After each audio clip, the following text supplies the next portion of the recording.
Good to go? All right, thank you. Mr. President, welcome to Canada. Thank you very much. It's a great honor. Happy birthday. A few days short. A little bit. A few days short, but didn't have a chance to see you on the day. Happy birthday to the U.S. military as well, 250th. And this is the 50th birthday, if you will, of the G7. This marks the 50th birthday of the G7, and the G7 is nothing without U.S. leadership, and your personal leadership of the United States, many issues, geopolitics, economic, technology, and working hand in hand with the United States, Canada and the United States, and the other G7 partners with your leadership. Very much looking forward to the meeting and grateful to have you. Thank you very much, Mark. I appreciate it, and we've developed a very good relationship, and we're going to be talking about trade and many other things. And we have a whole group of people, some traders and some other people. I see my top economy people. But we have a very talented group of people, and you do too, and I know they work together very well. I look forward to that. The G7 used to be the G8. Barack Obama and a person named Trudeau didn't want to have Russia in, and I would say that was a mistake, because I think you wouldn't have a war right now if you had Russia in, and you wouldn't have a war right now if Trump were president 4 years ago, but it didn't work out that way. But it used to be the G8, and now it's, I guess, what's that, 8 years ago, it switched over. They threw Russia out, which I claimed was a very big mistake. Even though I wasn't in politics then, I was very loud about it. It was a mistake in that you spend so much time talking about Russia, and he's no longer at the table, so it makes life more complicated. But you wouldn't have had the war. Other than that, I think we're going to accomplish a lot, and I expect to. And I think our primary focus will be trade and trade with Canada, and I'm sure we can work something out. Yeah, very Thank good. you very much. Yeah, so much. Thank you very much. Mr. President, How close are you Say to it. the deal? what is holding up a deal with Canada from your perspective? It's not so much holding up. I think we have different concepts. I have a tariff concept, and Mark has a different concept, which is something that some people like. But we're going to see if we can get to the bottom of it today. I'm a tariff person. I've always been a tariff. It's simple, it's easy, it's precise, and it just goes very quickly. And I think Mark has a more complex idea, but also very good. So we're going to look at both, and we're going to see what we're going to come out with something, hopefully.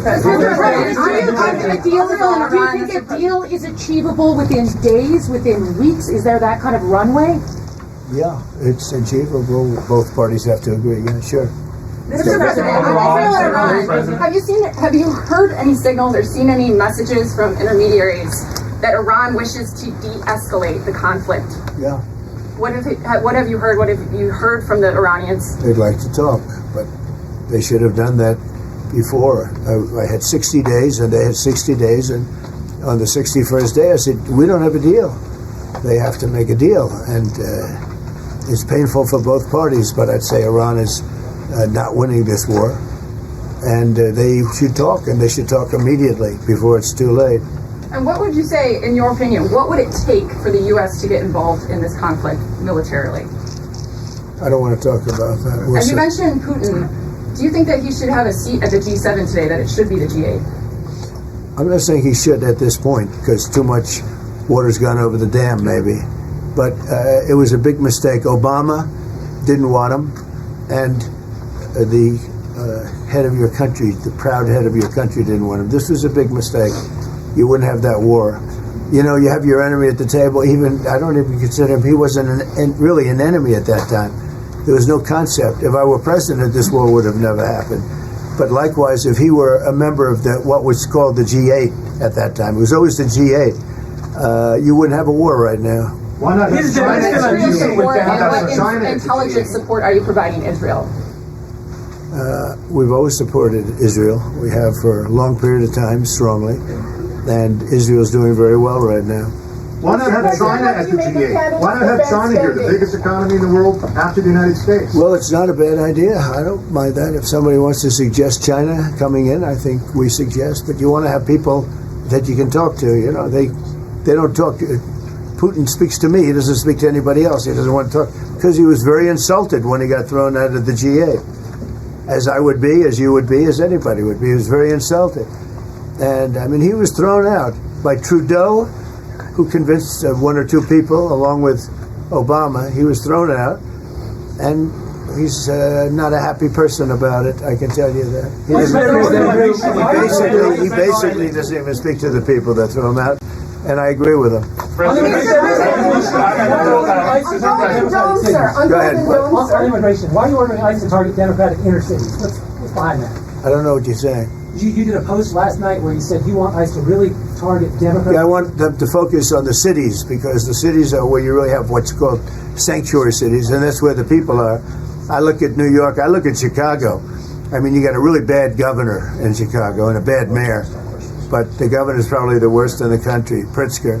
But I look at how that city has been overrun by criminals, and New York and L.A. Look at L.A. L.A. Those people weren't from L.A. They weren't from California. Most of those people, many of those people, and that's the focus. Biden allowed 21 million people to come into our country. Of that, vast numbers of those people were murderers, killers, people from gangs, people from jails. They emptied their jails out into the U.S. Most of those people are in the cities. All blue cities. All blue cities. All Democrat-run cities. And they think they're going to use them to vote. It's not going to happen. You said